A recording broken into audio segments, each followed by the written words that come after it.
Bugun endi sizlarni o'zim bilan Yangi yilga bozorlik qilgan olib ketaman. Issiqqina kiyinib ko'chaga chiqdim. Ko'cha o'zi ham yomg'ir yog'ib yotgan ekan. Yangi yilga ham bir kun qoldi. Ko'chada ishoninglar shunaqa odam ko'p, probka bo'lib yotibdi hamma yoq. Yangi yilda shukuhi umuman qolmagan deyishadi. O'zi Yangi yilda shukuhi bo'lganmi? Men o'ylayman kichkina bo'lganimiz uchun shunaqa Yangi yilni orzu qilib kutganmiz. Lekin yoshi kattalar hozir biz nima his qilayotgan bo'lsak, o'sha paytda xuddi shunaqa narsani his qilgan. Ularda ham yangi shukuhi bo'lmagan umuman deb o'ylayman. Bu, конечно, meni fikrim. Bozorlikni ham qilib oldim. To'g'ri do'konimga bordim. Qizlarga premiya berdim, xursand qilib. Ular ham meni xursand qilib, menga massajga sertifikat berishibdi. Hiltondan yana. Qanaqa qilib men Bifreshsiz Yangi yilni kutib olishim mumkin aytinglar. Uyimizni pastidagi do'kondan Bifreshni hamma vkuslaridan oldim. Yangi yilni qanaqa kutib olsang, butun yil shunaqa bo'lasan deyishadi. Shuning uchun men ham chiroyli bo'lib kutib olay deb salonga borib, sochlarimni qilib, makiyajli qildirib oldim. Uyga kelib, qo'llarimni o'ynatib, stollarni o'zim bezadim. O'zi 3 kishigina kutamiz, o'shaning uchun 3 kishiga moslab kichkinagina stol qildim. Yangi yil oliviyesiz bo'lmaydi, lekin men oliviya zakaz qilishni esimdan chiqarib qo'ydim. Zato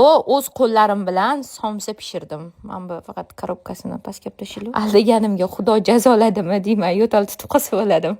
O'zim qilmagan bo'lsam ham, zato o'zimni pulimga o'z qo'llarim bilan zakaz qildim. Cho'tta stolimda nimadir yetishmayapti. Конечно, uyimga tegidan olib chiqqan Bifreshlarim yetishmayapti. Bifresh endi hozir любой magazindan, ostanovkadagi magazinlardan ham, korzinkadan ham, любой joydan topsanglar bo'ladi. Aytgancha, men anorlisini yaxshi ko'raman. Sizlarga qaysi vkusi yoqadi?